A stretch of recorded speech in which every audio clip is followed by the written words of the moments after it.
We call Formula One sport of machines, but machines don't bleed.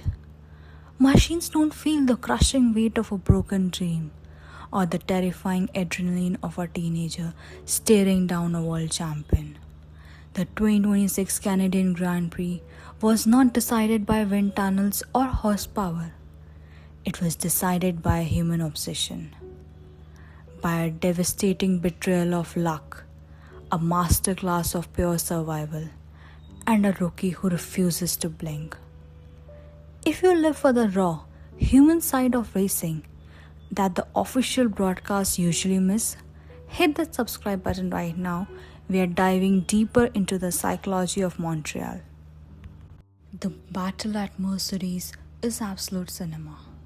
For 30 laps in Montreal, George Russell and Kimi Antonelli drove on the raised edge. You could feel George's desperation to halt the hype train, matched against the chilling confidence of a 19-year-old rookie who refuses to blink. Then, heartbreak. George's power unit dies, and Antonelli cruises to his fourth straight win. They will tell the media they are not thinking about the title yet, but they are lying.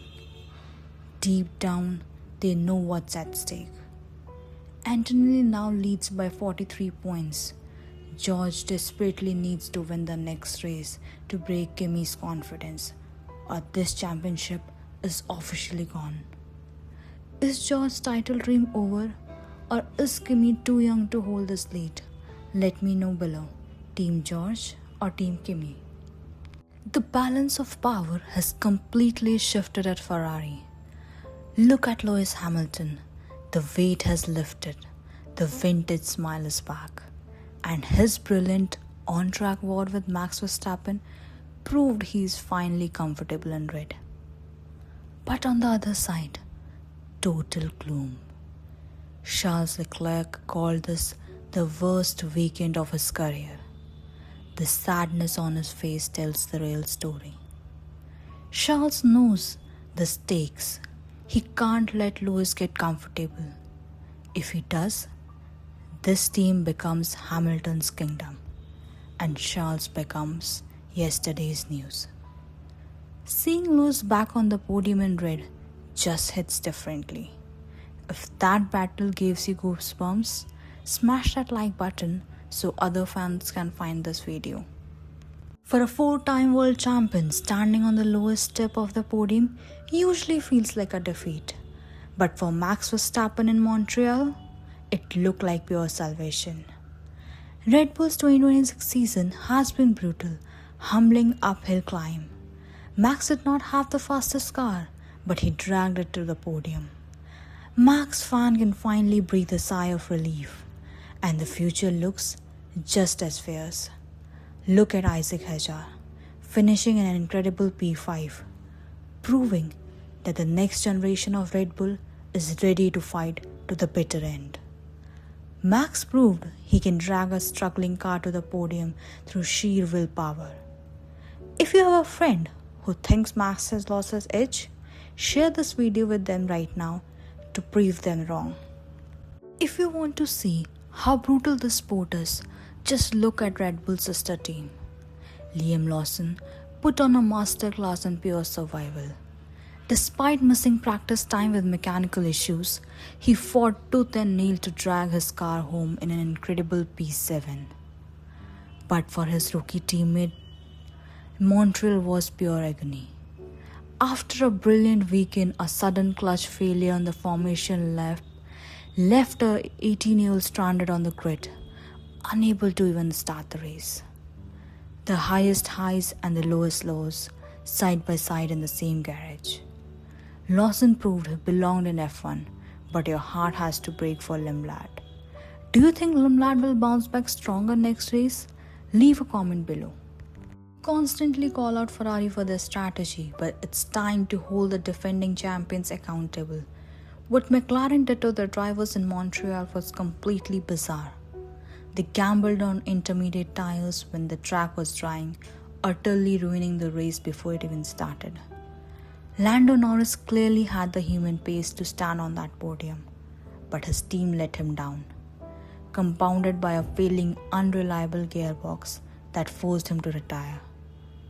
You can't make these rookie mistakes when you are a defending world title. McLaren completely threw away a podium and left both Lando and Oscar stranded without a single point. McLaren completely panicked on the pit wall today. Drop a comment below. Is this just temporary slip up or the defending champions losing their grip? While the front runners are tearing each other apart, look at what's brewing at Alpine. Montreal was a definitive statement of intent from the French squad. Franco Colapinto put on an absolute masterclass in pure street fighting, holding off faster cars to bring home a sensational P6, his best ever finish. With Pierre Gasly executing a flawless race right behind him to secure P8, Alpine walked away with a massive double-point haul to completely shake up the midfield. The pure hunger in Colapinto right now is undeniable. He has found his momentum and he looks completely unstoppable. Colapinto is proving he is the real deal. Drop a comment below. Do you think Franco can keep this momentum rolling and score points again at the next race? Montreal was a weekend of pure heartbreak for Williams. Alex Albon's race was violently cut short through no fault of his own, leaving Carlos Sainz to carry the entire weight of the team on his shoulders, grinding his way into hard-fought P9. But the real miracle of survival belonged to Haas. Ollie Bearman openly admitted they did not even deserve a point after struggling all weekend. Yet, through pure chaos and sheer determination, the teenager dragged that car into P10 while his veteran teammate Esteban Ocon crossed the line down in P14. When the grid falls apart, it's not about who has the fastest car, it's about who refuses to brake. Who do you think handled the chaos better in Montreal, Williams or Haas? Drop your comments. While the midfield fought for scraps, three massive automotive giants found themselves trapped in a living nightmare in Montreal. Look at Aston Martin. This was not just a bad race, it was a total breakdown of human comfort. Fernando Alonso's weekend ended in the garage after a bizarre agonizing problem with his actual seat, while Lance Stroll spent his home race completely invisible, limping across the line down in P15. Then you have Cadillac. Their Sunday was defined by pure unadulterated frustration. Sergio Perez's race vanished into thin air with a violent suspension failure, leaving Valtteri Bottas to quietly circulate at the back, completely anonymous. And Audi, a total strategic disaster.